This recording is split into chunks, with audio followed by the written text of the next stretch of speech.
गुरु परंपरा योग संस्थान में आप स्वागत है। आज हम लोग मुख्य उपनिषद तो कंप्लीट हो गया, तो आज हम लोग उससे आगे योग उपनिषद शुरू करेंगे। पहला योग उपनिषद है श्वेता स्वतर उपनिषद। यूं तो इसे 11वां मुख्य उपनिषद भी माना जाता है, लेकिन यूजीसी नेट जेआरएफ के सिलेबस में श्वेता स्वतर उपनिषद योग उपनिषद के अंतर्गत हमारा यूनिट में है। योग उपनिषद वाले यूनिट में तो हम लोग श्वेता स्वतर उपनिषद शुरू करते हैं। श्वेता स्वतर ऋषि के नाम पर इस उपनिषद का नाम श्वेता स्वतर उपनिषद पड़ा। तो श्वेता स्वतर एक ऋषि थे, उनके नाम पर उपनिषद का नाम पड़ा है। श्वेता स्वतर उपनिषद कृष्ण यजुर्वेद से जुड़ा हुआ है। इसमें कुल 6 अध्याय हैं और मंत्रों की संख्या 113 है। पहला अध्याय जो इसमें है वह है ब्रह्म के बारे में। जिज्ञासा रखने वाले कुछ ऋषि थे, कह सकते हैं कुछ मुनि, कुछ अच्छे लोग थे। ब्रह्म के बारे में जिज्ञासा अच्छे लोग ऋषि मुनि ही रखते हैं। उनके बीच ब्रह्म को लेकर चर्चा होने लगी। चर्चा मतलब सत्संग होने लगी, और वे जिज्ञासा बस वे लोग कहने लगे कि हे ब्रह्म को जानने वाले महर्षिगण, इस जगत का मुख्य कारण वो ब्रह्म है तो कौन है? अगर इस जगत का मुख्य कारण ब्रह्म है तो वो ब्रह्म कौन है? हम सब किससे उत्पन्न हुए हैं? किससे हम जी रहे हैं, जीवित हैं, क्रियाकलाप कर रहे हैं? किसमें हम स्थित हैं? किसके अधीन रहते हुए हम सुख दुख की व्यवस्था से बंधे हुए हैं? सारे सवाल इसमें आ गए जो दर्शन से संबंधित सवाल होते हैं। तो सत्संग में इस तरह के विचार को रख करके सब लोग आपस में चर्चा करने लगे। इन सवालों को लेकर के सबके बीच में मंथन शुरू हो गया। मंथन में क्या आया, मंथन से क्या निकल रहा है वो बताया गया है। काल आदि फल देने वाले कर्म, पांचों महाभूत, जीवात्मा, क्या ये इसके कारण है? यानी जो ये सवाल पूछा गया है, जो ये सवाल है, क्या वो काल की वजह से है? क्या फल देने वाले कर्म की वजह से है? क्या पांचों महाभूत उसका कारण है? क्या जीवात्मा की वजह से है? तो उसके बाद फिर आगे मंथन में निकला, ये काल आदि के समुदाय जगत का कारण नहीं हो सकता। काल, फल देने वाले कर्म, पांचों महाभूत, जीवात्मा, ये संपूर्ण जो ये जगत है उसका कारण नहीं हो सकता है, क्योंकि वे चेतन आत्मा के अधीन है। जीवात्मा भी चेतन आत्मा के अधीन है। तो कहा गया कि जीवात्मा भी इस जगत का कारण नहीं हो सकता है, क्योंकि वह सुख दुख रूपी प्रारब्ध के अधीन है। अगर जीवात्मा ही जगत का कारण है तो हर व्यक्ति के अंदर जीवात्मा है, वो अलग अलग सृष्टि की रचना कर सकते हैं, लेकिन ऐसा नहीं हो रहा है। वो सुख दुख रूपी प्रारब्ध के अधीन है, तभी जीवात्मा कहलाया है। इस तरह जो विचार चला, उसके बाद कोई समाधान नहीं निकला। जो समाधान नहीं निकला तो जो संत समागम हो रहा था, लोग वहां पर ध्यान योग में स्थित हो गए। सोचा कि ध्यान के द्वारा ही इन सवालों का जवाब जानते हैं। तब उन्होंने अपने गुणों से ढकी हुई परमात्मा की स्वरूप शक्ति का साक्षात्कार किया। यानी कि इसमें परमात्मा की स्वरूप शक्ति का साक्षात्कार कैसे हुआ? तो ध्यान योग के द्वारा हुआ। इसीलिए श्वेता स्वतर उपनिषद में ध्यान योग की बड़ी प्रमुखता से चर्चा है। तो उन लोगों ने क्या देखा ध्यान योग में परमात्मा के बारे में, किस रूप को देखा, उसकी चर्चा की गई है। तो उन्होंने देखा कि वह परमात्मा अकेले ही काल से लेकर आत्मा तक संपूर्ण कारणों के अधिष्ठाता हैं। यानी कि परमात्मा से ही सब कुछ उत्पन्न हुआ है। वो काल भी, कर्म भी, आत्मा भी, संपूर्ण कारण जो भी है इस जगत में, सब उस परमात्मा से ही उत्पन्न हुआ है। अब उसी की चर्चा थोड़ा सा आगे बढ़ाई गई है। कहानी के रूप में हम लोग इसलिए पढ़ लेते हैं कि उससे कई चीजें हमें कनेक्ट हो जाती हैं, याद रहती है। अगर हम टू द पॉइंट सिर्फ एग्जाम में जो पूछा जाता है वही पढ़ेंगे, कहानी के रूप में नहीं पढ़ेंगे, तो हमें पूरा याद नहीं रह पाएगा। इसीलिए इसको इस तरह से हम लोग पढ़ रहे हैं। और कहानी बताया भी गया है उपनिषद में।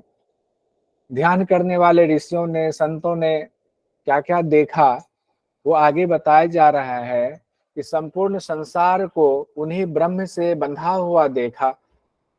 तो कैसे बंधा हुआ देखा, देखा कि संसार रूपी चक्र में, जिसमें एक नेमी है, नेमी होता है जो घेरा होता है, पहिया जैसे है, तो पहिया का जो घेरा होता है उसको नेमी कहा जाता है। वह 3 घेरों वाला है, 17 स्तंभ का घेरा लगा हुआ है, यानी कि 17 स्तंभ सबको बांधे हुए है, उसको नेमी कहा गया। 17 स्तंभ की तुलना की गई है। 16 सिरों वाला है। 16 सिरों वाला कैसे है, तो कहा गया मन बुद्धि अहंकार। ये व्याख्या में बताया गया है, श्वेताश्वतर उपनिषद की व्याख्या में, कि मन बुद्धि अहंकार, आकाश वायु तेज जल पृथ्वी और इनके स्थूल स्थूल रूप, ये सब मिलाकर के कुल 16 हुए। तो 16 सिरों वाला है। 50 अरों वाला है। अरों किसको कहते हैं? अरों कहते हैं जो, जैसे पहिया है, पहिया के बीच में केंद्रक हो गया और गोला हो गया, तो वो गोला और केंद्रक के बीच में जो डंडी लगी होती है उसको अरे बोलते हैं। कहते हैं 50 अरों वाले हैं, यानी अंतःकरण की वृत्तियों के 50 भेद, ऐसा व्याख्याकारों का कहना है। 20 उसमें और सहायक अरे लगे हुए हैं, जिसमें 10 इंद्रियां, 5 विषय, 5 प्राण की चर्चा कही गई है। 6 अष्टक वाले हैं, यानी 8 चीजों के 6 समूह भी उसी में मिले हुए हैं। अनेक रूपों वाले एक ही पास से युक्त हैं। पास मतलब क्या होता है? बंधन। यानी कि जो ये अनेक रूप, असंख्य रूप जो इस जगत का दिख रहा है, वो एक ही पास से बंधे हुए हैं। और पास का डोर किसके हाथ में? उस परमात्मा के हाथ में है। मार्ग के 3 भेद वाले हैं, यानी 3 लोक और उसके रास्ते हैं। 2 निमित्त हैं। निमित्त क्या है? पुण्य कर्म, पाप कर्म। और मोह रूपी नाभि वाले हैं, यानी अज्ञान रूपी केंद्र वाला ये संसार है, ये जगत है। और क्या क्या देखा ऋषियों ने, संतों ने? कहते हैं 5 स्रोतों से युक्त विषय रूपी नदी को देखा, यानी कि असंख्य विषय हैं, तो 5 स्रोतों से युक्त है वो असंख्य विषय। 5 स्थानों से उत्पन्न हो करके टेढ़ी मेढ़ी चाल से चलने वाली हैं। अब जितने लोग हम लोग यहाँ बैठे हुए, सबका व्यवहार अलग है, एक ही चीज के प्रति सबके सोचने का तरीका अलग होता है, सबकी वृत्तियां अलग होती है। एक रसगुल्ले के प्रति अगर रख दे तो सब लोगों की अलग अलग वृत्ति हो सकती है। कोई कहे कि नहीं देख के काम चला लें, कोई कहे नहीं डायबिटीज है, कोई कहे नहीं अच्छा होता है, कोई कहेगा नहीं किस दुकान से है, दुकान वाले का अच्छा नहीं होता है। 50 वृत्तियां आ सकती हैं। तो टेढ़ी मेढ़ी चाल से चलने वाली, किसी के अच्छे भाव, किसी के बुरे भाव। 5 प्रकार के ज्ञान आदि का कारण मन ही है। 5 भंवरों वाला ये जगत है। 5 दुख रूप प्रवाह के वेग से युक्त है। 5 पर्वों वाली और 50 भेदों वाली नदी को ऋषियों ने ध्यान योग से जान लिया। इसे ध्यान रखिएगा, श्वेताश्वतर उपनिषद में परमात्मा का साक्षात्कार कैसे हुआ? तो ध्यान योग के द्वारा हुआ। अब कहते हैं फिर उसमें क्या हो रहा है, तो उसमें ऋषियों ने देखा कि ये जो जगत है ब्रह्म चक्र में फंसा हुआ है, उसमें जीवात्मा जो है हंस रूप में घुमाया जा रहा है। जीवन मृत्यु, कभी यहाँ कभी वहां वो घूम रहा है, उसी चक्र में बंधा हुआ, वो मुक्त नहीं हो पा रहा है। और जीवात्मा कब तक घूमता रहता है? जब तक वह खुद को परमात्मा का प्रिय नहीं बना लेता है, परमात्मा को खुद का प्रिय, या परमात्मा का प्रिय नहीं बन जाता है, तब तक वो, जब तक परमात्मा पे नजर नहीं पड़ी, तब तक इन सब चीजें जितनी परमात्मा ने रचना की है उसमें उलझा रहता है, कभी यहाँ कभी वहां। कई जन्म उसी में बीत जाता है। इस जन्म में एक की इच्छा नहीं हुई, पूर्ति नहीं हुई, अगले जन्म में उस इच्छा के साथ उस योनि में जन्म ले लेता है, उसकी पूर्ति होती। जब वह खुद को और प्रेरक परमात्मा को पृथक पृथक जान लेता है, जब उसको यह ज्ञान हो जाता है कि हम तो इतने जन्म ले चुके हैं, हमारी वासनाओं का अंत नहीं हो रहा है, या सारी वासनाओं को कई बार भोगने के लिए जब पूर्ण कामी हो जाता है, सब कुछ जान लेता है कि हमारा अस्तित्व अलग है, हम जीवात्मा है, परमात्मा कोई और है, वो घुमा रहे हैं, जब ये ज्ञान हो जाता है तत्व से, तब उन्हीं की कृपा से, इस परमात्मा की कृपा से ही वो जीवात्मा इस बंधन से छूटता है। ये ध्यान योग के द्वारा ऋषियों ने देखा। तब वह परमात्मा से स्वीकृत होकर अमृत भाव को प्राप्त हो जाता है। अमृत भाव को प्राप्त होना मतलब मोक्ष को प्राप्त हो जाता है। जो उस अविनाशी अक्षर को जानकर, ब्रह्म को जानकर उसी के परायण हो जाता है, ब्रह्म में ही परायण हो जाता है, वह योनि के चक्र से मुक्त हो जाता है। योनि मतलब अलग अलग जातियों में जो जन्म होता है उससे मुक्त हो जाता है। अब ये समझने वाली बात है, उपनिषद में हर जगह ये चर्चा है कि हर चीज का कारण कौन है? वो भगवान है, वो ब्रह्म है। जब सब कुछ का कारण वो ब्रह्म है, हर चीज का कारण ब्रह्म है, आपके वश में कुछ भी नहीं है, तो आप क्यों इन चीजों के चक्र में फंसे हो? अपने आप को ब्रह्म को सौंप दो, ब्रह्म ही सब कुछ करेंगे। यानी कि जो कर्म करना, अब ऐसा ना करने लग जाए कल से लोग कि बस सोए हुए तो ब्रह्म को सौंप दे, हम तो उठेंगे ही नहीं। ऐसा नहीं है।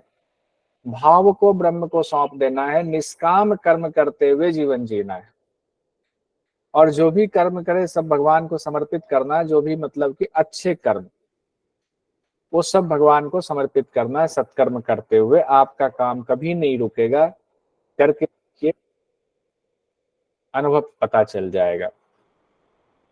फिर ईश्वर, जीव और प्रकृति के बारे में बताया गया है। ईश्वर, जीव और प्रकृति, इसे त्रयम कहा गया है। तीन चीजें हो गई ना, एक ईश्वर हो गए, जीवात्मा हो गया, और प्रकृति के बंधन में बंधा हुआ है, इसे त्रयम कहा गया है श्वेताश्वतर उपनिषद में। कहते हैं जब निरंतर ध्यान के द्वारा साधक परमात्मा को प्राप्त हो जाता है, तब क्या होता है? विश्व माया, यानी कि प्रकृति जो विश्व माया है, उस विश्व माया की निवृत्ति हो जाती है। जो पास है सभी बंधन है, उसका नाश हो जाता है। जिस बंधन में हमने अपने आप को बंधन में बांध रखा है, किसी और ने नहीं बांधा है हमें बंधन में। उस बंधन से छूटने का उपाय भी हमारे पास है, फिर भी हम नहीं छूटते हैं। अच्छा लगता है वो बंधन, आनंद देता लगता है, यही आनंद, अरे उससे भी बड़ा आनंद है हमारे पास में। ब्रह्म जब जिनके पास हो, उनके पास और आनंद की क्या जरूरत। कहते क्लेश का नाश हो जाता है, जन्म मृत्यु का अभाव हो जाता है, शरीर का नाश हो जाता है, समस्त ऐश्वर्य का त्याग होकर विशुद्ध और आप्त काम हो जाता है। आप्त काम मतलब आत्मदर्शी हो गया, और किसी काम की इच्छा नहीं रह गई, कामनाओं की इच्छा नहीं रह गई। अब कहा गया है परमात्मा को कैसे प्राप्त करें? तो वे दोनों जीवात्मा परमात्मा शरीर में ही स्थित हैं, तो प्रणव के द्वारा उनको प्राप्त किया जा सकता। लीजिए सीढ़ी भी बता दिया गया है कि प्रणव नाम की सीढ़ी है, उससे आप परमात्मा को प्राप्त कर सकते हैं। तो ओम से किस तरह प्राप्त करें? श्वेताश्वतर उपनिषद में कहा गया है कि जिस तरह से दो अग्नियों के मंथन से अग्नि पैदा होती है, दो अग्नि मतलब पहले अग्नि पैदा करने के लिए अग्नि होती थी, घर्षण किया, एक नीचे है एक ऊपर है, ऐसे होता था, और उसमें एक डंडी हुई, घर्षण किया, अग्नि उत्पन्न होती थी, तो उसको अग्नि कहा गया। अग्नि उत्पन्न करने के लिए जो यंत्र होता था उसको अग्नि कहा जाता था। उसी तरह शरीर में परम पुरुष को प्राप्त करने के लिए शरीर को नीचे की अग्नि बना लें, और प्रणव से उसका घर्षण करें, ऊपर की अग्नि बना लें। दो यंत्र हो गया। और जब उसका घर्षण करेंगे दोनों का आपस में, तब परमदेव परमेश्वर को देख पाएंगे, उनका दर्शन हो पाएगा। तो बीच में कैसे घर्षण होगा? तो ध्यान के द्वारा घर्षण होगा। अब आगे कहते हैं परमात्मा को कहाँ देखना है? कहते हैं जैसे तिल में तैल है, दही में घी होता ही है, अग्नि में आग छिपी हुई होती ही है, वैसे ही परमात्मा हमारे हृदय गुहा में छिपे हुए हैं ही हैं। इसको सत्य के द्वारा, तप के द्वारा ग्रहण किया जाता है। इस सत्य को हम असली असत्य में जी रहे हैं, असत्य में जी रहे हैं। हम जो सत्य नहीं है उसको सत्य समझ लेते हैं। तो जब हमें ये सही ज्ञान होता है तो परमात्मा का दर्शन हो जाता है।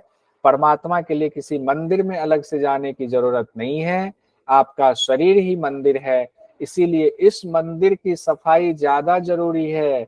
इसीलिए इस मंदिर में कूड़ा कबाड़ ना डाले, इस मंदिर को स्वच्छ रखें। कहते हैं ना, अरे खाना बर्बाद हो जाता, दो समोसा और ज्यादा खा लो। तो इस शरीर को ही मंदिर समझे, और इस शरीर में जो भोजन कर रहे हैं उसको समझे कि उस परमात्मा को प्रसाद चढ़ा रहे हैं।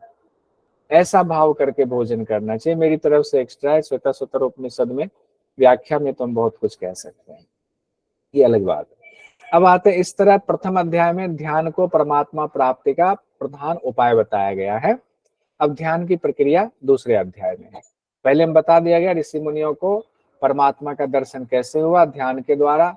ध्यान में क्या उपाय बताया गया? ओम के द्वारा। ओम के बारे में क्या कहा गया? शरीर को नीचे की अग्नि, ओम को ऊपर की अग्नि बनाए। फिर ध्यान के द्वारा परमात्मा को प्राप्त कर ले। अब दूसरा अध्याय क्या कहा गया श्वेताश्वतर उपनिषद में? ध्यान शुरू करने के लिए पहले ईश्वर की प्रार्थना कीजिए कि आप ध्यान करेंगे तो ईश्वर की प्रार्थना करेंगे कि हमारे सारे वृत्तियों को शांत करें। वृत्तियों को शांत करने के लिए प्रार्थना करेंगे। कैसे प्रार्थना करेंगे वो बताया गया। कहते हैं, हे सविता देव, सविता भगवान सूर्य को कहा गया है, सबको उत्पन्न करने वाले परमात्मा तत्व की प्राप्ति के लिए यानी आत्म दर्शन के लिए हमारे मन बुद्धि को अपने स्वरूप में लगाते हुए विषयों को प्रकाशित करने वाली अग्नि आदि देवताओं को ध्यान में रखते हुए उसे बाह्य विषयों से लौटाकर हमारी इंद्रियों में स्थिर करें, जिससे हमारी इंद्रियां स्थित हो जाए। अभी क्या है, हमारी इंद्रियां बाहर की तरफ भाग रही, बाहर की तरफ विषयों पर भाग रही हैं। तो वही प्रार्थना किया जा रहा है ईश्वर से कि हमारे जो विषय बाहर की तरफ जा रही हैं उनको, उन विषयों को प्रकाशित करने वाले जो अग्नि आदि देवता जो हैं वो उनको बाह्य विषयों से लौटा करके इंद्रियों में स्थित कर दें। और इंद्रियों में जब वो स्थिर होगा, हमारी इंद्रियां स्थिर हो जाएंगी। जब इंद्रियां स्थिर हो जाएंगी तो हम बाह्य विषयों में नहीं फंसेंगे। हम सबको उत्पन्न करने वाले परमदेव की आराधना में लगे हुए मन के द्वारा उस स्वर्गीय सुख के लिए पूरी शक्ति से प्रयत्न करते रहें। आगे कहते हैं, सबको उत्पन्न करने वाला परमेश्वर मन और इंद्रियों के अधिष्ठाता देवताओं को जो स्वर्ग आदि लोकों में आकाश में गमन करते हैं, भारी प्रकाश फैलाते हैं, उनको हमारे मन बुद्धि से संयुक्त करके हमें प्रकाश प्रदान करने की प्रेरणा दे ताकि हम ध्यान करने में समर्थ हो जाए। देखिए कितना अच्छा कहा गया है। ध्यान तो आप तब करेंगे ना जब आपकी इंद्रियां शांत होंगी। तो श्वेताश्वतर उपनिषद में कहा गया है कि ईश्वर से प्रार्थना कर रहे हैं, उनको कह रहे हैं ईश्वर को कि जितने इंद्रियों के अधिष्ठाता देव हैं, जो स्वर्ग आदि लोकों में आकाश में गमन करते हैं, भारी प्रकाश भी फैलाते हैं, उनको कहिए कि हमारे मन बुद्धि से संयुक्त हो जाए, वो सात्विक भाव उत्पन्न कर दे। प्रकाश फैलाना यहाँ इसका कह सकते हैं, सात्विक अर्थ की सात्विकता का भाव जगा दें, ऐसी प्रेरणा दे दें कि हमारी इंद्रियां कंट्रोल में आए और हम ध्यान करने में समर्थ हो जाए। और जब ध्यान करने में समर्थ होंगे तब आपका दर्शन कर पाएंगे। कहते हैं, जिन परमात्मा पर ब्रह्म में श्रेष्ठ बुद्धि वाले ब्राह्मण आदि अधिकारी मनुष्य अपने मन को लगाते हैं और अपनी सब प्रकार की बुद्धि वृत्तियों को भी नियुक्त कर देते हैं, जिन्होंने अग्निहोत्र आदि सभी शुभ कर्मों का विधान किया हुआ है, जो सभी जगत के विचारों को जानने वाले एक हैं, सबसे महान सर्वव्यापी सर्वज्ञ और सबके उत्पादक परम देव की हमें स्तुति करनी चाहिए। अब आगे कहते हैं, हे मन और बुद्धि, मैं तुम्हें दोनों के स्वामी और जगत के आदि कारण बार बार नमस्कार करता हूँ। मेरे द्वारा जो परमात्मा की महिमा का वर्णन किया गया है वह विद्वान पुरुष की कीर्ति के समान संपूर्ण जगत में व्याप्त हो जाए।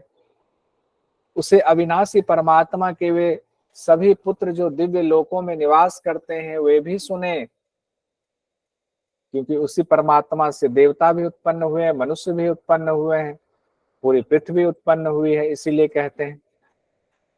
अब आगे ध्यान की स्थिति कहते हैं, जहां परमात्मा का मंथन किया जाता है यानी प्राप्ति के लिए आप कोशिश करते हैं, जहां प्राण वायु का निरोध किया जाता है, जहां सोमरस अधिकता से प्रकट होता है, वहां मन सर्वथा विशुद्ध हो जाता है। प्राण वायु का भी निरोध करना है। सोमरस तब जो है अधिकता से प्रकट होगा। सोमरस यानी कि मुद्रा की भी बात एक तरह से आ गई, खींचड़ी मुद्रा से ही तो सोमरस की अधिकता होगी, तब जो है मन सर्वथा विशुद्ध होता है। ऐसी स्थिति जब मन विशुद्ध हो गया तब क्या करना है, अब ध्यान में लग जाना है। परमात्मा की प्रेरणा से उस ब्रह्म की ही सेवा करनी है, ब्रह्म को ही सब समर्पित करना है। जो भी कर्म हम करें ऐसा ना सोचे कि उसका कुछ रिजल्ट आया कि हमने किया, ये सोचे कि ब्रह्म ने करवाया, रिजल्ट भी ब्रह्म ही दे रहे हैं। लेकिन ऐसा कुकर्म के लिए नहीं ये कहा गया, कुकर्म में तब तो आप फंसेंगे जन्म मृत्यु के चक्र में और घोर अंधकार में फंसेंगे। उस परमात्मा में ही आश्रय प्राप्त करना है। जब तुम्हारे पूर्व संचित कर्म विघ्न कारक नहीं होंगे तब ध्यान का निर्देश है। अब यहाँ देखिए, ये इंपॉर्टेंट यहाँ से और आएगा एग्जाम की दृष्टि से कि ध्यान में बैठने की क्या स्थिति बताई गई है। श्वेताश्वतर उपनिषद में तो कहा गया है, सिर गला छाती पहले 3 अंग को उठाना है।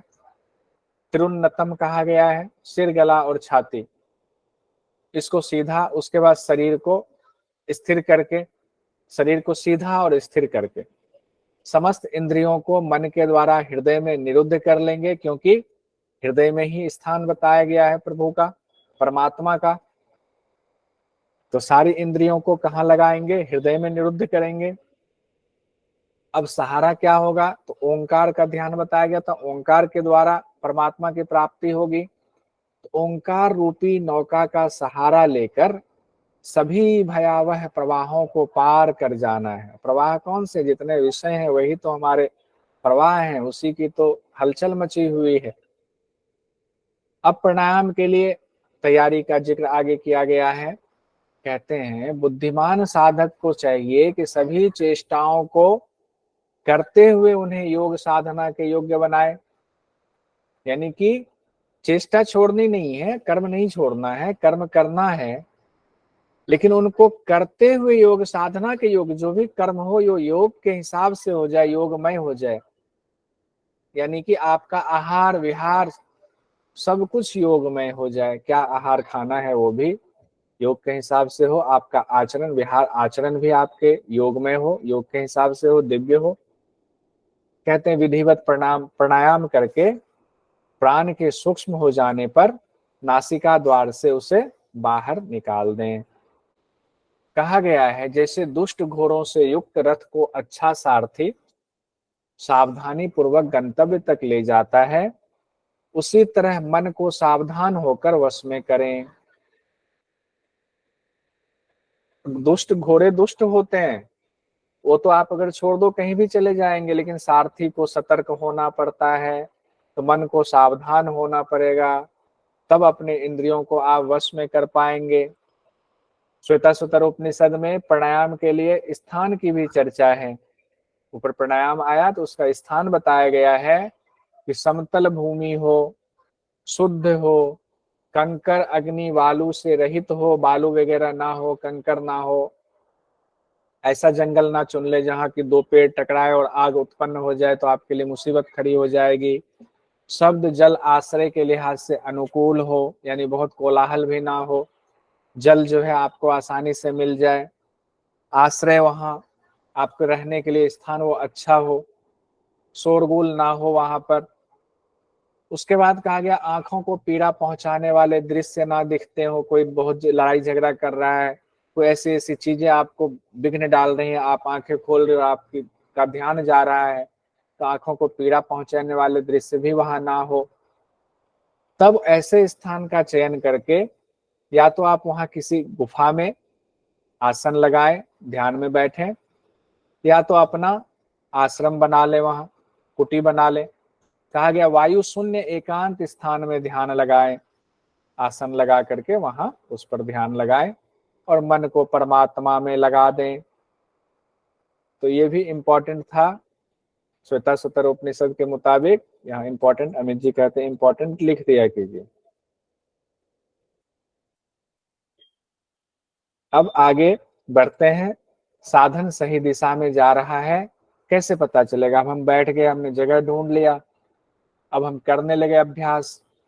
देखिए, अभी तक आपको पूरा पता नहीं चला होगा कि अभ्यास की विधि कैसे प्रॉपर बताई गई है। ये सिर्फ मोटा मोटा एक तरह से छू कर निकल जा रहे हैं। अभी तक जितने ग्रंथ हमने पढ़ा किसी में भी प्रॉपर नहीं बताया गया है, क्योंकि ये योग जो है गुरु विद्या है, गुरुमुख वाणी है, इसीलिए संकेत में चीजें बताई जा रही हैं। गूढ़ रहस्य, गुरु के पास जाएंगे तो गुरु एक एक चीज स्टेप बाय स्टेप आपको बताएंगे। इससे बस इतना ज्ञान हो रहा है कि महत्व क्या है योग का। अब साधन आपका सही दिशा में जा रहा है या नहीं, कैसे पता चलेगा? कहा उसके कुछ लक्षण दिखने शुरू हो जाते हैं। जब अभ्यास आप करेंगे तो ऐसे लक्षण आपके अंदर आएंगे, आपको लगेगा कि हमारा अभ्यास सही दिशा में जा रहा है। तो क्या लक्षण आएंगे? सीक्वेंस में इसको देखेंगे। कोहरा, धुआं, सूर्य का प्रकाश, वायु अग्नि के समान तेज, ये सब आपको दिखाई देने लगेगा। कैसे? पहले कोहरा, फिर धुआं सा दिखेगा, फिर सूर्य के समान प्रकाश दिखेगा, फिर वायु, फिर अग्नि के समान तेज दिखना शुरू हो जाएगा। तो समझे कि हमारा साधन सही दिशा में चल रहा है। जुगनू, जुगनू होता है ना, गांव में अंधेरे में दिखता है।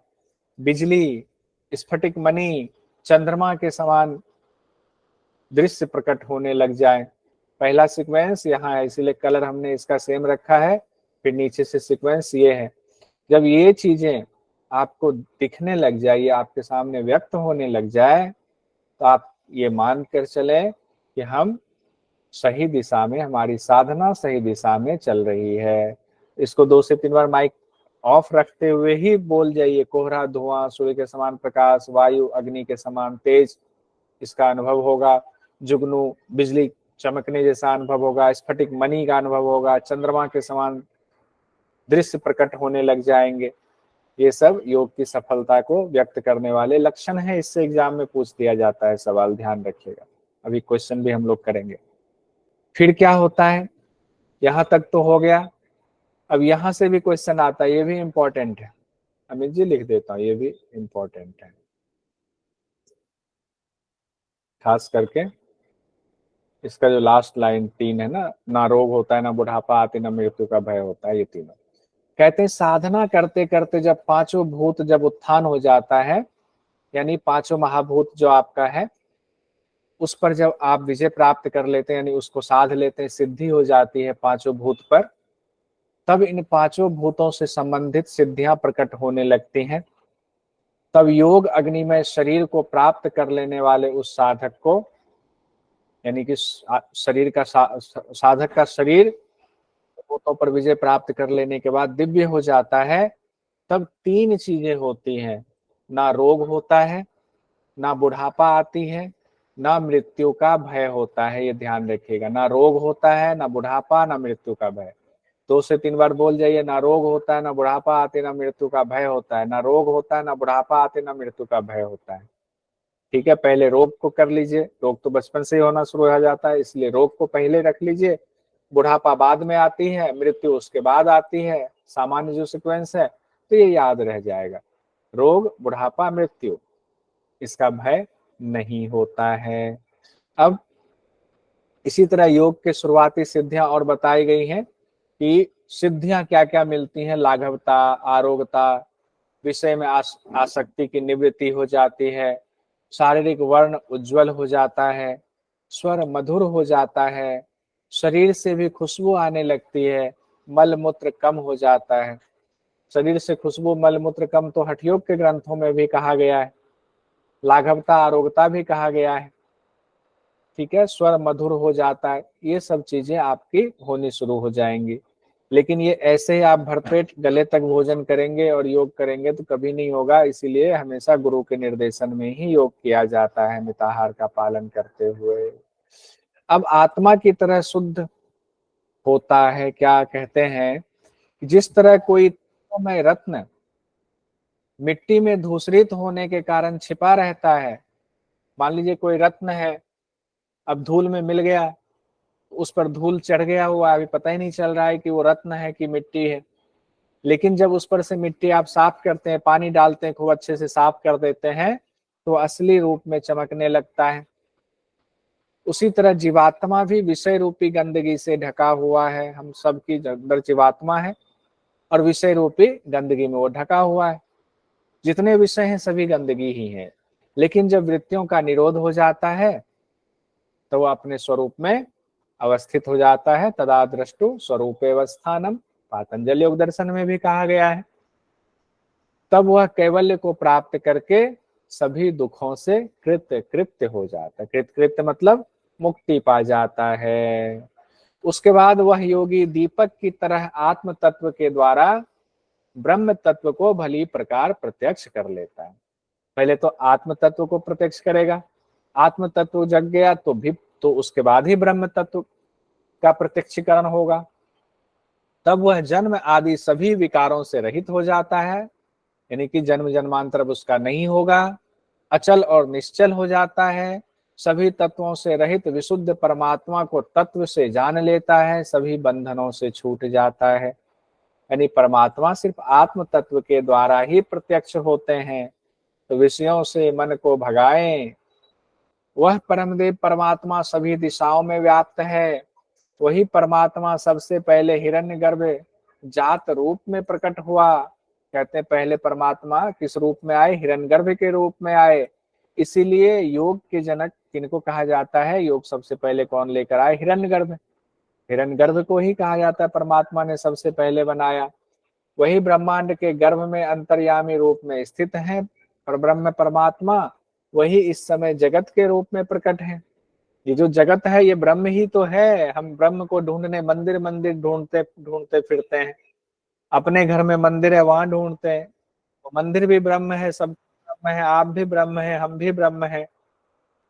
वही भविष्य में भी प्रकट होने वाला है। वह सब जीवों के भीतर है और सब और मुख वाला है। जो परमदेव अग्नि में है वही परमदेव जल में भी है। वही सभी लोकों में प्रविष्ट हो रहा है। जो औषधियों में है वही वनस्पति में भी है। उस परमदेव परमात्मा को नमस्कार है। अब तीसरे और चौथे अध्याय में भगवान शिव की आराधना की गई। अमित जी बहुत देर से आप हैंड रेज कर रहे हैं, बताइए। वो जिस जिस टाइम उस टाइम बोले तो भुला जाते हैं। अभी जो बोले ना, मंदिर मस्जिद ऐसा, परमात्मा तो अपने लिए सब कुछ बना लिया। मंदिर मस्जिद तो ये तो मनुष्य का प्रयोजन है, परमात्मा के लिए नहीं है। बहुत सुंदर, बहुत सुंदर, सही बात है।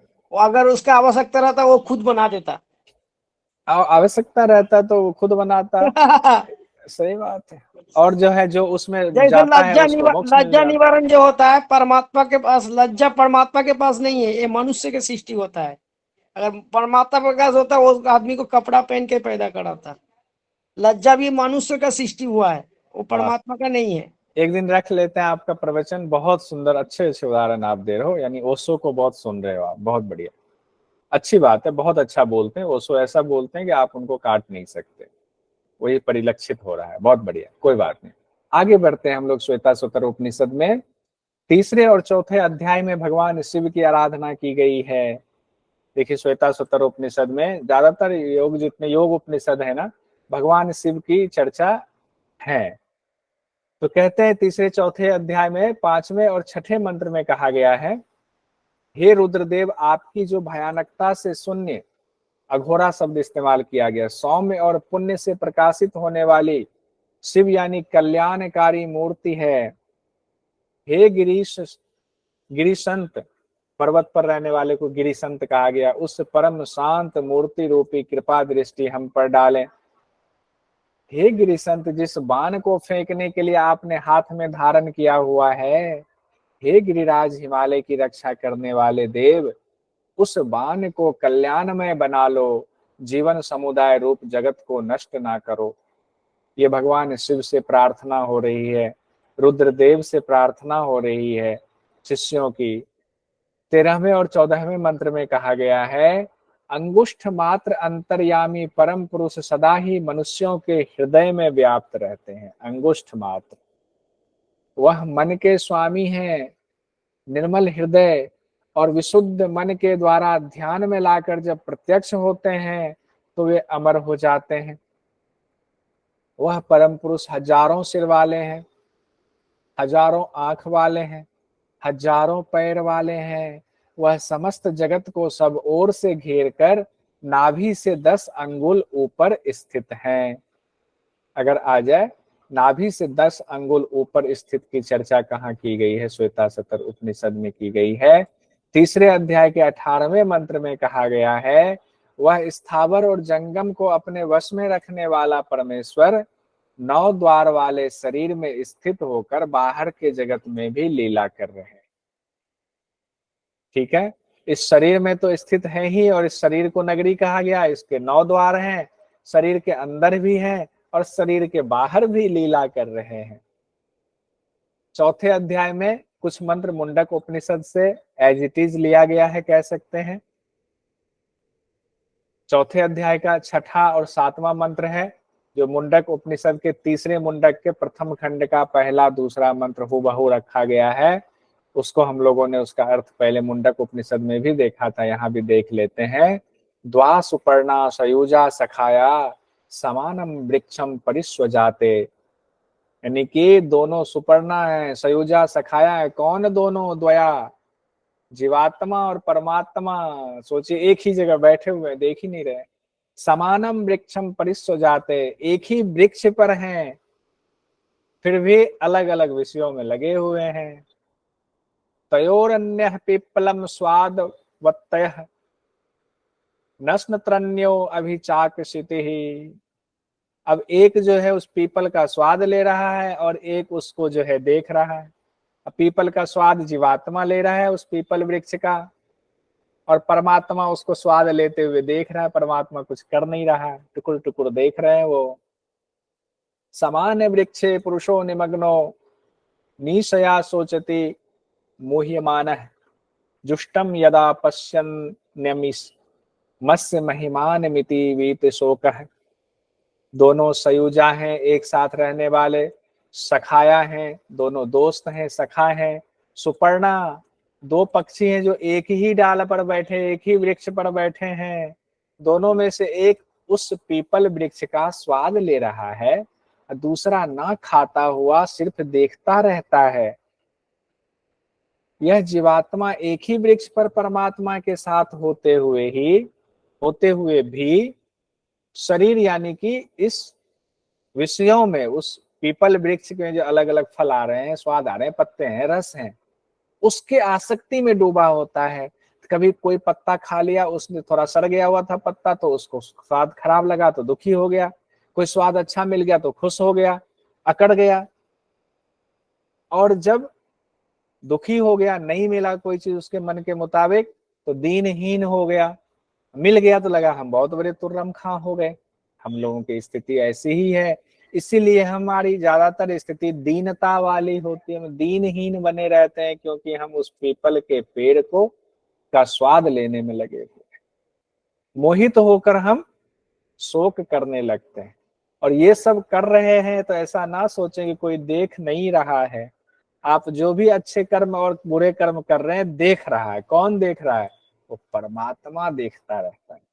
इसीलिए ये ना सोचे कि आपके घर में कोई मंदिर है और दूसरे रूम में बैठ के आप कोई गलत योजना बना रहे हैं, तो मंदिर वाले रूम से भगवान वहां जाके नहीं देख सकते, क्योंकि मंदिर तो दूसरे रूम में, दरवाजा लगा दिया, पट बंद कर दिया, तब परमात्मा देख नहीं। अरे परमात्मा तो आपके साथ, आपके हृदय में है, तो देख रहे हैं सब कुछ। ये अब 10वां मंत्र पर हम आते हैं, चौथे अध्याय के। ये एक बार पूछा गया था, नवंबर 2021 में इससे संबंधित सवाल आया था। इंपॉर्टेंट भी लिख दिया अमित जी, देखिए ऊपर मार्का लगा दिया है। मायाम तु प्रकृति विद्यान मायनम तु महेश्वरम, इसी से संबंधित सवाल आया हुआ था, इसको देख लीजिएगा। यही लाइन दे दिया हुआ था। माया को प्रकृति समझना चाहिए और मायापति महेश को महेश्वर समझना। माया प्रकृति है और माया का पति कौन है, यानी उसका कंट्रोल करने वाला कौन है? महेश्वर है। उसी के अंगभूत कारण कार्य समुदाय से यह संपूर्ण जगत व्याप्त है। उस महेश्वर को ही यहाँ सब कुछ कहा गया। तो ये वाली लाइन खास करके बहुत इंपॉर्टेंट है। माया तुम प्रकृति विद्यान मायनम तुम महेश्वरम, इससे संबंधित सवाल आया था। सवाल भी नीचे लिखा हुआ, उसको हम लोग दोबारा देख लेंगे। शिव तत्व का स्वरूप बताया गया है। कहते हैं जिस समय अज्ञान रूप अंधकार का सर्वथा अभाव हो जाता है, उस समय प्रत्यक्ष होने वाला तत्व ना दिन है ना रात है। देखिए कितना अच्छा, अंधकार का सर्वथा अभाव हो जाता है, उस समय जो प्रत्यक्ष होने वाला तत्व है वो ना दिन है ना रात है। क्योंकि दिन आएगा तो रात्रि भी उसके बाद आनी है, लेकिन अंधकार का सर्वथा अभाव हो गया तो उसको दिन नहीं कह सकते, क्योंकि दिन के बाद रात आती है। सर्वथा रात का अभाव हो गया तब दिन ही दिन है। वह ना सत है ना असत है, केवल कल्याणमय शिव ही है। शिवोहम शिवोहम है, वह सर्वथा विनाशी है। वे सूर्य आदि समस्त देवताओं के भी उपास्य देव हैं। उन्हीं से यह सदा चला आता हुआ अनादि ज्ञान फैला हुआ है। अब शिव तत्व की चर्चा बता दी गई कि शिव तत्व का स्वरूप कैसा है, तो वो ना सत है ना असत है, केवल कल्याणमय शिव है। शिव सर्वथा अविनाशी है, सभी देवताओं के उपास्य देव हैं सिर्फ शिव, और उन्हीं से जो है ज्ञान का प्रकाश फैला हुआ है। अब भगवान शिव के बारे में और आगे कहा गया है, हे भगवान शिव, हे रुद्र, आप स्वयं अजन्मा है, आपका किसी से जन्म नहीं हुआ। एक तरह से देखें, जैसे ही अजन्मा कहा गया है सूर्य को, शिव को, रुद्र को, इसका मतलब यहाँ पर श्वेताश्वतर उपनिषद में परमात्मा को ही शिव कहा गया है। अतः दूसरों को भी जन्म मृत्यु से मुक्त कर देना आपका स्वभाव है। जो कोई भी इस संसार चक्र से छूटने के लिए आपकी शरण लेता है, तब जो आपका दाहिना मुख है, दाहिना मुख, उसके द्वारा आप हमारे जैसे साधकों की सदा रक्षा करें। अब जैसे ही छूटने के लिए आपकी शरण लेते हैं, तो ऊपर प्रार्थना में कहा गया ना, विषय जितने विषय हैं उसकी तरफ हमें ना ले जाएं, हमारे अंदर सत्व का भाव भर दे सारे देवता, उसी को यहाँ पर कहा गया है, वही प्रार्थना की जा रही है। हे सबका संहार करने वाले रुद्रदेव, हम लोग नाना प्रकार की भेंट से सदा आपको बुलाते हैं, आप हमारी रक्षा करें। हम आपसे प्रार्थना करते हैं कि हमारे पुत्र और पौत्रों की रक्षा करें, उन्हें किसी प्रकार से क्षति ना पहुंचे।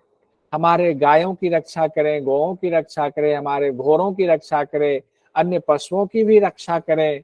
साथ ही जो वीर साहसी पुरुष हैं उनका भी नाश ना हो। सब कुछ भगवान शिव से प्रार्थना की जा रही है। उसके बाद अध्याय 5 आता, चतुर्थ अध्याय वहां हमारा संपूर्ण होता है। श्वेताश्वतर उपनिषद के 5वें अध्याय में कहा गया है, जीवात्मा का स्वरूप कैसा है। कहते हैं वो अंगुष्ठ मात्र है, सूर्य के समान प्रकाश वाला है, लेकिन संकल्प और अहंकार से समन्वित है। संकल्प और अहंकार छूट जाए तो शिवोहम हो जाएगा, लेकिन संकल्प और अहंकार ने घेर रखा है उस आत्मा को, तो जीवात्मा हो गया वो। बुद्धि के और अपने गुण के कारण ही वह सूजे की नोक के जैसे सूक्ष्म आकार वाला भी है, ऐसा भी निसंदेह देखा गया है। सूजे की नोक कहा गया है तो उसको फिर से समझाया गया है कि सूजे की नोक से क्या तात्पर्य है। कहते मान लीजिए, श्वेताश्वतर उपनिषद में समझ लीजिए, बड़ा अच्छा है। एक बाल की नोक के हम 100 टुकड़े कर ले। एक बाल है, उसका जो तीक्ष्ण वाला आगे वाला हिस्सा है, नोक है, उसके 100 टुकड़े कर लें, यानी 100 भाग में उसको बांट दें। फिर उसमें से एक टुकड़ा निकालें, उसके भी पुनः 100 भाग में उसको चीर दें।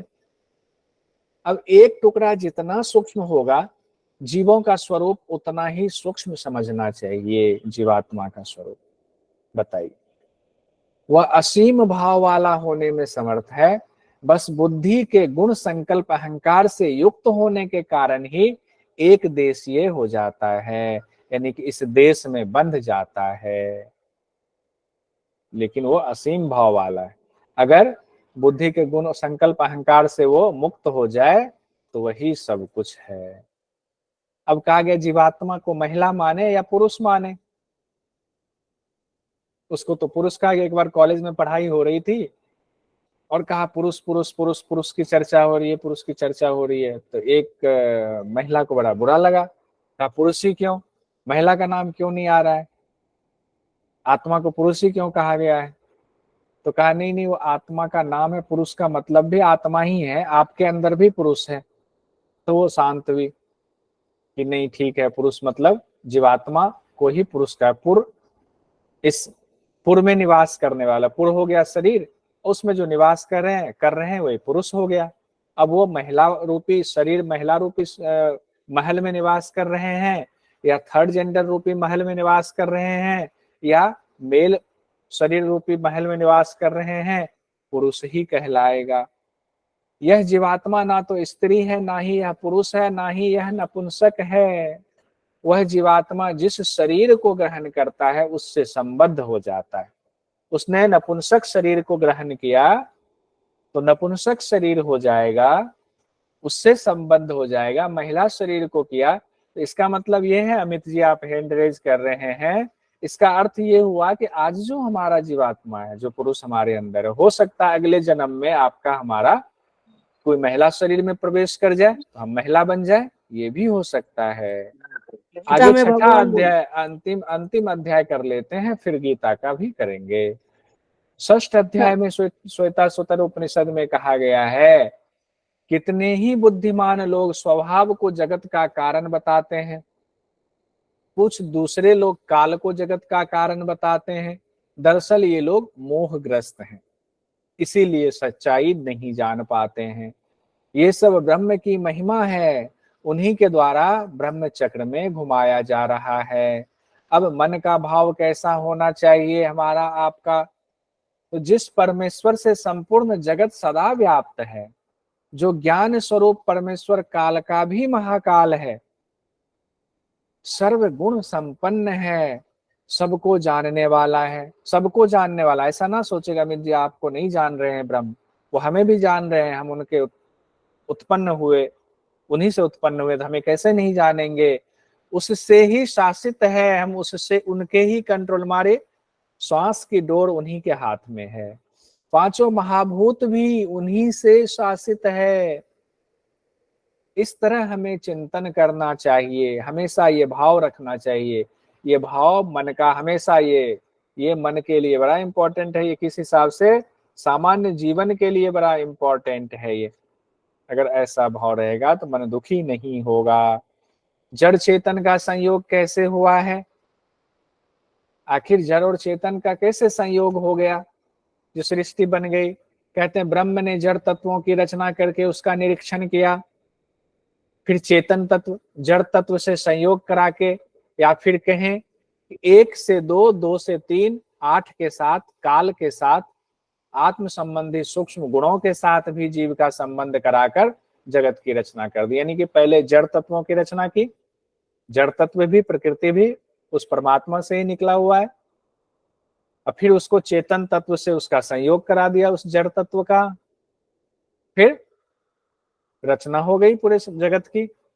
अविद्या आ गया उसमें, पाप पुण्य कर्म आ गए, गुण आ गया, सतरजतम, अंतःकरण आ गया, पांच महाभूत, उसी को कहा गया है एक से दो, दो से तीन और आठ के साथ, काल के साथ संबंध। तो एक को कहा गया अविद्या, अविद्या की वजह से ही पुरुष का संपर्क हुआ, हमने पातंजलि योग दर्शन में पढ़ा हुआ है। तो एक हो गया अविद्या, दो क्या, पाप और पुण्य जुड़ गया, अविद्या आया तो कर्म करने लगे, पाप कर्म पुण्य कर्म, और तीन सतरजतम, इसके हिसाब से चलने लगे। और आठ कहा गया है अंतःकरण प्लस पांच महाभूत, तीन अंतःकरण और पांच महाभूत, तो आठ हो गए। काल तो है ही, आत्म संबंधी सूक्ष्म गुणों के साथ संबंध करा करके फिर जो है सृष्टि की रचना हो गई। अब यहाँ पर तीन चीजें और इंपॉर्टेंट है श्वेताश्वतर उपनिषद के मुताबिक। ये वीवीआई मैंने लिखा हुआ, वेरी वेरी इंपॉर्टेंट है। परमात्मा को प्राप्त करने के लिए वो साधन बताए गए हैं, कर्म योग, उपासना योग, ज्ञान योग। ध्यान रखिएगा, नोट कर लीजिए, कर्म योग, उपासना योग, ज्ञान योग। क्या है कर्म योग, क्या है उपासना योग, क्या है ज्ञान योग? कहते हैं कर्म योग है जो कर्मयोगी सत्व आदि गुणों से व्याप्त कर्मों को आरंभ करके कर्मों के सभी भावों को परमात्मा को समर्पित कर देता है, यानी कि अनासक्त भाव। तब उस समर्पण के भाव से साधक के कर्मों का अभाव हो जाने पर, क्योंकि आपके अंदर कर्म का फल लेने की इच्छा नहीं रही, तो पूर्व संचित कर्म समुदाय का भी नाश हो जाता है। जो पहले के कर्म समुदाय आपके अंदर थे उसका भी नाश हो जाएगा। कर्म समुदाय का नाश हो जाने पर क्या होगा? साधक परमात्मा को प्राप्त हो जाएगा, क्योंकि वह जीवात्मा समस्त जड़ समुदाय से भिन्न चेतन तत्व है। तो पहले कहा गया है अनासक्त भाव से सभी कर्म परमात्मा को समर्पित करें। अनासक्त भाव होगा तो आपके कर्मों के प्रति आपका लगाव खत्म, आपको फल से कोई लेना देना नहीं, पहले के संचित कर्म समुदाय भी खत्म, पहले से संचित कर्म समुदाय भी खत्म, तो परमात्मा की प्राप्ति, ये कर्म योग उपासना आपको बता दिया गया। ये गीता में इसी को तो पूरा बताया गया है, कर्म योग को। अब देखिए उपासना योग में क्या कहा गया है, कहते हैं वह आदि कारण परमात्मा तीनों कालों से सर्वथा अतीत एवं कला रहित। हाँ अच्छा है, आप लोग मैसेज में भी इसको जो तीनों है ना, तीनों को मैसेज में टाइप कर लीजिए, कर्म योग, उपासना योग, ज्ञान योग, तीनों कर लीजिए टाइप, तो एक बार आपका लिखा भी चला जाएगा, सुन तो रहे ही है। उपासना योग में कहा गया वह आदि कारण परमात्मा तीनों कालों से सर्वथा अतीत एवं कला रहित होने पर भी प्रकृति के साथ जीव का संयोग कराने में कारणों का भी कारण है। ठीक है, जिस कारण से प्रकृति पुरुष का संयोग हुआ, उन कारण का भी कारण वो परमात्मा है, और वो परमात्मा तीनों कालों से, भूत वर्तमान भविष्य से परे है। अब कहते हैं अपने अंतःकरण में स्थित विश्व रूप, सर्व रूप, जगत रूप में प्रकट, स्तुति करने योग्य पुराण पुरुष परम देव परमेश्वर की उपासना करके उसे प्राप्त करते हैं हम। तो हमें ये मानना है, पहला तो कर्म वाला बताया, दूसरा क्या, अब माने कि आपके हृदय में वो पुराण पुरुष हैं, उनकी पूरी व्याख्या हमने देख लिया, उनका स्वरूप के बारे में जान लिया है, उनकी उपासना करते जाइए, यानी कि परमात्मा की उपासना से परमात्मा को प्राप्त किया जाता है, यही उपासना योग कहा गया है। इसमें कई चीजें छिपा ली गई हैं जो कि गुरु के द्वारा ही बताया जाएगा, उपनिषद में इतना बताया गया है। तीसरा है ज्ञान योग हमारा। ज्ञान योग क्या है, जिससे यह संसार रूपी प्रपंच निरंतर चलता है, वह परमात्मा इस संसार रूपी वृक्ष, काल और प्रकृति आदि से अतीत एवं भिन्न है। अतीत मतलब उससे परे है और उससे अलग है, जिससे संसार रूपी प्रपंच चल रहा है।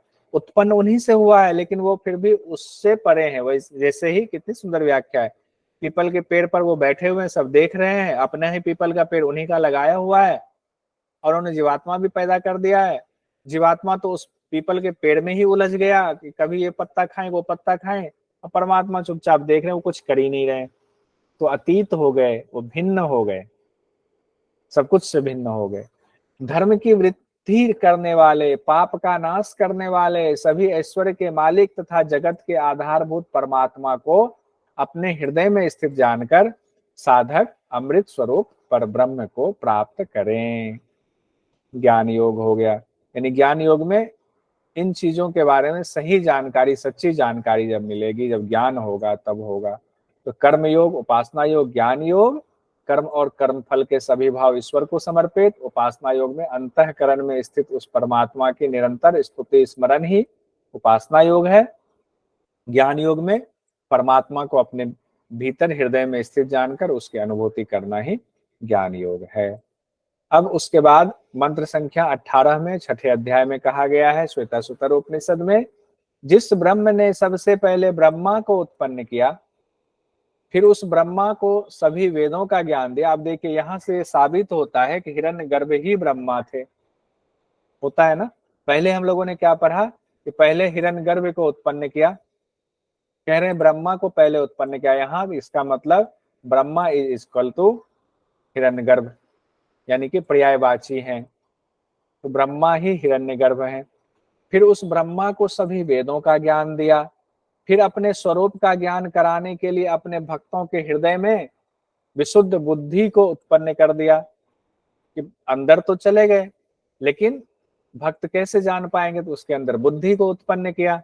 बुद्धि उत्पन्न होगा तो बुद्धि से जो है आज न कल हृदय के अंदर उस परमात्मा का साक्षात्कार करने के लिए दौड़ेगा। अतः मैं मोक्ष की इच्छा रखने वालों के लिए उनका आश्रय ग्रहण करता हूं, ये परमात्मा के द्वारा कहा गया है। ब्रह्म के बारे में इतनी जानकारी कैसे प्राप्त हुई, अमित जी कहेंगे कैसे इतना कुछ जान लिया ऋषि मुनियों ने। अब यहाँ उसका जवाब दिया गया है। कहते यह प्रसिद्ध है कि श्वेताश्वतर नाम के ऋषि थे, उन्होंने तपस्या किया, तपस्या के प्रभाव से और उस परमपिता परमेश्वर ईश्वर की कृपा से उन्होंने ये ज्ञान प्राप्त किया, ब्रह्म को जाना, और इतना कुछ जब साक्षात कर लिया तब उन्होंने उसी को अपने शिष्यों को ज्ञान दिया कि ऐसे ऐसे हमने जाना है, तो वही ज्ञान हम तक पहुंच रहा है।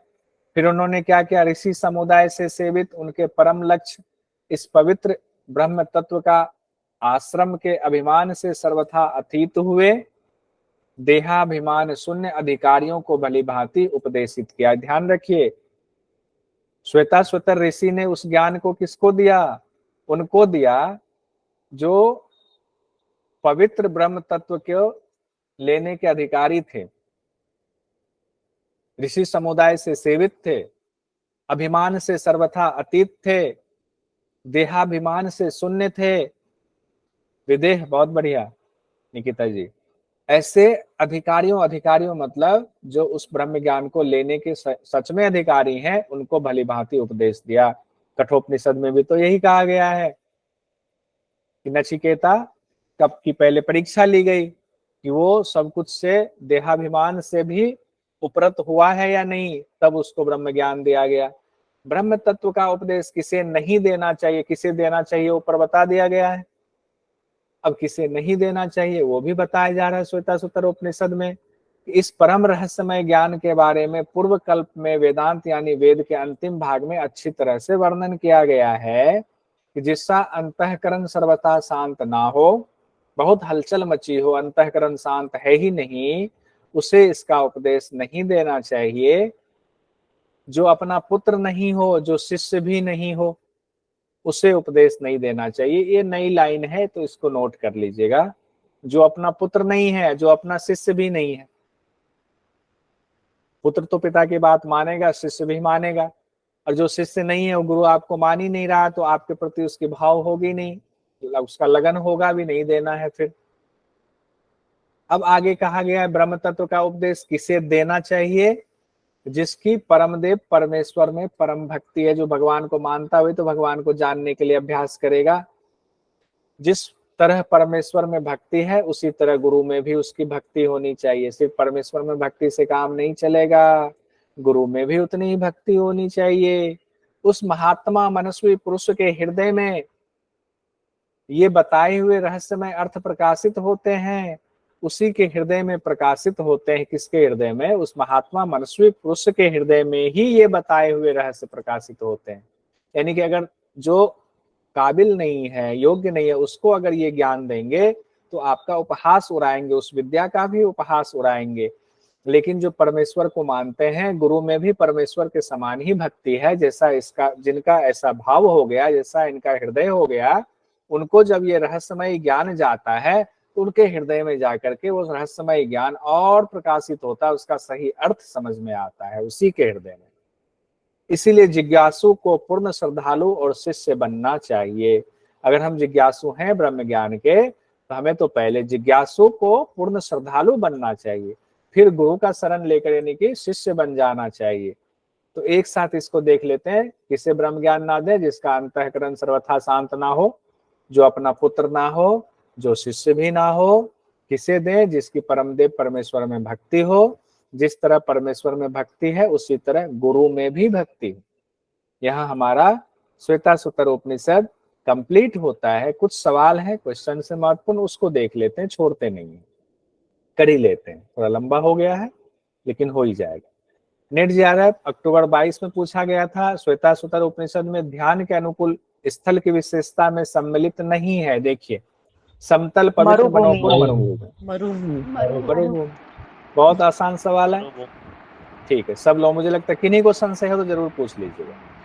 दूसरा सवाल देखिए, श्वेताश्वतर उपनिषद के अनुसार जिस प्रकार सारथी दुष्ट अश्वों से युक्त रथ को अत्यंत सावधानी से लक्ष्य की ओर ले जाता है, उसी प्रकार विद्वान यानी योगाभ्यासी ...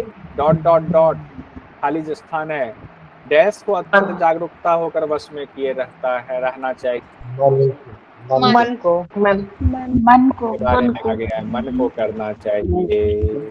आंसर हो गया आपका चौथा।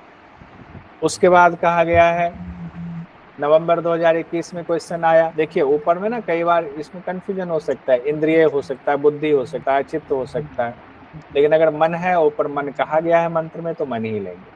नेट जीआरएफ नवंबर 2021 में ये सवाल आया था, मुक्तिकोपनिषद में उपनिषदों की संख्या बताई गई है, इससे संबंधित नहीं है, ले सवाल ले लिया। 108 ठीक है। उसके बाद आगे आते हैं, ये सवाल पूछा गया था, मायाम तु प्रकृति विद्यान्मयिनम तम महेश्वरम। उपरोक्त अब हम लोग पढ़ रहे हैं, ये 2-4 बार अपने रट लीजिए, वैसे अभी मैं भेज दूंगा इसका PDF, तो हो जाएगा। व्याख्या क्या है? 4था अध्याय 10वां मंत्र है ये, इसमें भी है, दिया हुआ। नवंबर 2020 में आया श्वेतासतर उपनिषद के अनुसार इनमें से किसके द्वारा परम कारण स्वरूप परमात्मा ज्ञेय है? राजयोग, कर्मयोग, सांख्य योग, बताइए। इतना सारा दिया, सब लगेगा सही है, लेकिन इसमें हमारा 3 कौन सा है? नाम बता दीजिए तो एक बार तीनों का। कर्मयोग, ज्ञान योग। दूसरे नंबर पर उपासना योग, तीसरे नंबर पर ज्ञान योग, पहले पर कर्म योग। तो इसमें से एक ही मैच कर रहा है। ऐसे तो लोग कहेंगे सब हो सकता है, नहीं, श्वेतासतर उपनिषद में यही कहा गया। श्वेतासतर उपनिषद के अनुसार पंच महाभूत के सम्यक उत्थान से क्या संभव है? अब देखिए क्वेश्चन आया हुआ है, रोग रहित अवस्था और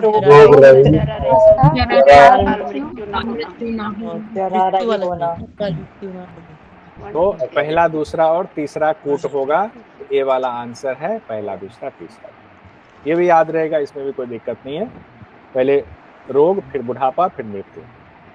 सूची 1 और 2 को सुमेलित कीजिए, इसको बाद में कर लेंगे ये क्वेश्चन, ठीक है, इसको रहने दीजिए। और भी उपनिषद कोई बात नहीं, अलग पढ़ लेंगे, उसके बाद इसे करेंगे। अन्य प्रश्न है इसमें, श्वेतासतर उपनिषद के किस अध्याय में प्राणायाम के बारे में बताया गया है? द्वितीय में बताया गया, ठीक है। श्वेतासतर उपनिषद में परमात्मा की प्राप्ति के लिए कौन कौन से उपाय बताए गए हैं? कर्मयोग, राजयोग, उपासना योग, ज्ञान योग। 1, 3, 4 पहला, तीसरा और चौथा, पहला, तीसरा, चौथा, डी वाला होगा।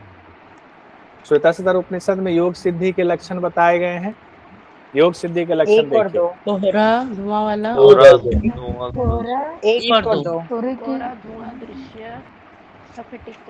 अच्छे से पढ़ लीजिए, कोई हड़बड़ी नहीं है, अच्छे जी से। सर, 1 और 2, सब लोग क्लियर है? 1 और 2, तो सी वाला आंसर है 1 और 2। श्वेतासतर उपनिषद में ध्यान के द्वारा नौका से किसकी तुलना की गई है? ओमकार, ठीक है, इसको जैसे शब्द कहा गया ना, ब्रह्मोडुपेन कहा गया है, ठीक है, तो ये है ओंकार रूपी नौका से तुलना की गई।